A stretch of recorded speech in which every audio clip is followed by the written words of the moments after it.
In this video, we'll talk about events. So an event is an action that occur in the web browser and which the web browser feedbacks to you so that you can respond to it. The basic example of event is when the user click on a button on a web page and something happens by running some function, right? So that is event. And the function that's get called on click of an button is the event handler, and we called it as event listener as well. So there are two ways to add the event. First is the HTML event handler attribute. You can add directly your event handler to the HTML attribute. And the event always begin with the on keyword when you add the event in your HTML attribute. The second type is the event listener. Event handler provides two main methods for dealing with the registering and registering the event listener. So you can programmatically also add an events to the HTML elements using add event listener method, and you can also remove that using remove event listener. So let's go to our editor and see this. So right now I'm in my VS Code. It's completely clean. So now first I'll create a button and we'll see the event handler using an attribute. So I'll say on click. On click is my event. As I said, that whenever you add an event in the attribute, then you have to start with the on keyword. So our event is click, but we are using in the HTML, we have to append the on. So on click, what should happen? First function gets called up. So this is my event handler that gonna listen in the JavaScript. And we'll say click text on the button.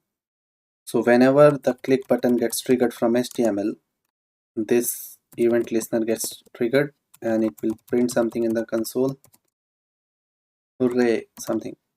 Now let's go and see. So as soon as I click here, on click event gets triggered, it calls the event handler first function and it calls the console.log method. And now you can see the hooray is printing. So now if I want to do the same thing programmatically, how I can do that using the add event listener, I'll comment this line. I'll copy paste the same thing again. I'll just remove the on click attribute and I'll come here. If I want to add the same function programmatically to the button, first I'll say document dot query selector, and what we're gonna query, we're gonna call the button. It brings the reference of the button. I'll store it in the btn variable, and then I'll say on this button add event listener, what event you want. I want the click event, and what should happen to that click event? It should call my first function this. So this way you can add programmatically by using the add event listener. Just make sure you are not using on keyword here. It should be the event name. If I click now, it again call the hooray. So this is how you call the event programmatically, or you attach the event programmatically. And to understand the remove event listener, I need an event that triggers continuously. So I'll use the mouse move event. To understand the remove event listener, let's create a div, and I'll say this div as class demo. Anything you can give and keep it as it is. Come to my JavaScript, I'll comment the whole code, this one.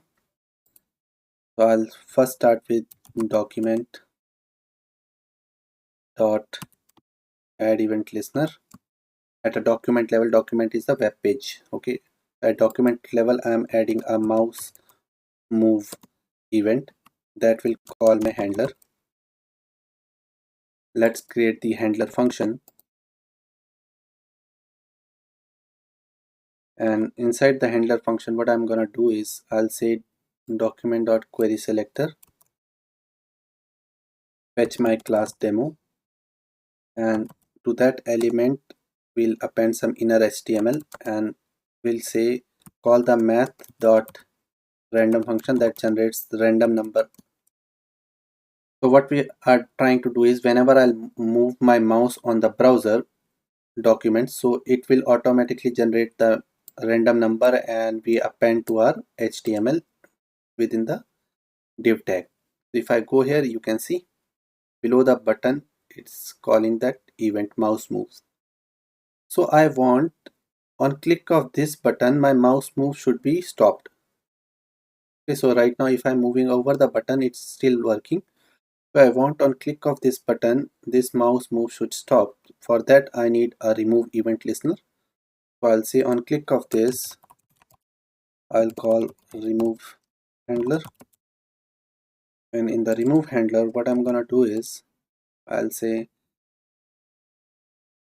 first I'll create function remove handler that gets called up on click of button, and I'll say document dot remove event listener mouse move, the event that you want to remove, comma the handler you want to remove. So now if I go here it's working fine. As soon as I click the button it stopped working. So this is how you remove the event listeners. So you learn add event listener as well as the remove event. So let's go and see the next topic. So now we're gonna talk about event propagation. In JavaScript, events propagate. Propagate means it flow. So there are two ways to flow. Either it flows from top to bottom and bottom to top. So event bubbling is bottom to top, event capturing is top to bottom, and in real time event bubbling happens by default. And in LWC also we're gonna use the event bubbling only. Event capturing we're not gonna talk about in LWC as well as here because it's we use only 1.1% hardly in the real time. So let's understand the event bubbling. So with this example you can see you have a document within that HTML tag, body tag, div tag and the button, and consider each tag has some events on click. If I click on button it will call automatically the function of div, automatically the function of body because the events bubble. This is what bubbling means. Let's go to our VS Code and see this in real time. So now I'll comment my JavaScript, I'll comment my HTML. So to understand we'll create some parent child tags quickly. So I'll say form tag, I am form. Within the form tag I'll create the div, I am div, and within the div tag I'll create p, I am p, and to each of the tag we'll add some click, and we can add the easiest click, that is alert. Alert is a function given by JavaScript. We'll say I am form. I'll copy paste this event to div as well. I am div, and I'll add the same event to the p tag. So what we have talked just now is like when I click the child event it will call all the events of the parents.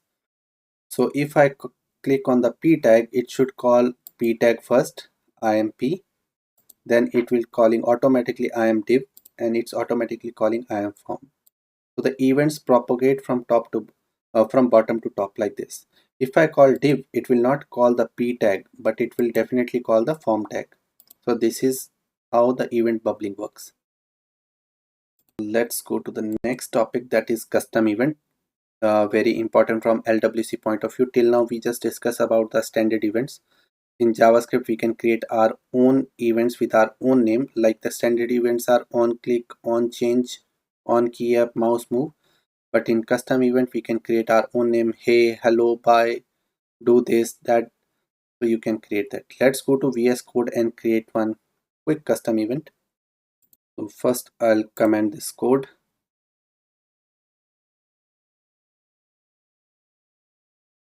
and on the top I'll create a button that will call my custom event. So I'll say on click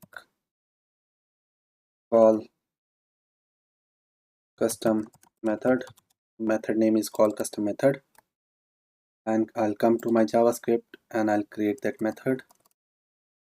A function call my method. So whenever my button, that is click, gets called it automatically call my method, and here we're gonna create our custom event. To create the custom event we need to call the custom event constructor, and in this first parameter you need to pass the event name. So I say my event name is hello. The second parameter is the options. In the option, there is a property called detail that is used to pass the data. Suppose I want to pass an object that has name Nikhil. So I create an event that name is hello and that pass the data as an object name Nikhil. I'll store this event in a variable event, and now I want to dispatch this event. To dispatch that, you need to call document dot dispatch event, and which event you want to dispatch, the event that we have created, so it gets dispatched. Now we want someone to listen to this event, right? So let's create an event listener here. We'll say document dot add event listener. If somebody calls hello, do this. It call the function, and as it's passing the data, we need to pass the parameter data, and we'll say console.log hello has called and send. We'll just print that data dot detail.